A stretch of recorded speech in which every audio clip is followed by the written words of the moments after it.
Deceit from little faith. Today's scripture and insight. Genesis chapter 34 verses 8 to 24.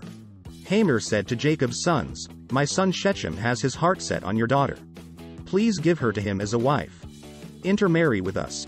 Give your daughters to us, and take our daughters for yourselves. Live with us. The land is before you. Settle here, move about, and acquire property in it." Then Shechem said to Dinah's father and brothers, "Grant me this favor, and I'll give you whatever you say. Demand of me a high compensation and gift, I'll give you whatever you ask me. Just give the girl to be my wife." But Jacob's sons answered Shechem and his father Hamor deceitfully because he had defiled their sister Dinah. "We cannot do this thing," they said to them.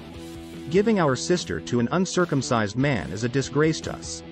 We will agree with you only on this condition: if all your males are circumcised as we are, then we will give you our daughters, take your daughters for ourselves, live with you, and become one people.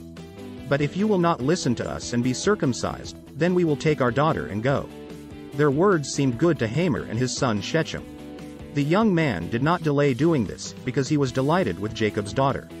Now he was the most important in all his father's family. So Hamor and his son Shechem went to the gate of their city and spoke to the men of their city. "These men are peaceful toward us," they said. "Let them live in our land and move about in it, for indeed, the region is large enough for them. Let's take their daughters as our wives and give our daughters to them. But the men will agree to live with us and be one people only on this condition: if all our men are circumcised as they are. Won't their livestock, their possessions, and all their animals become ours?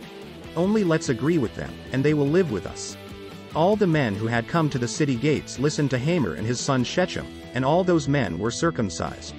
Jacob's sons, taking after their father's old retribution from the other Canaanites in the area, who were much more numerous than they. Most of the men in this story respond in ways that show little faith in God. Shechem violated God's just laws and did violence to an innocent woman. Jacob didn't trust that God would maintain his family in the land like he had promised. And Jacob's sons used a sacred symbol of the covenant with God as a trick to murder far more people than were guilty. Please like, share, subscribe.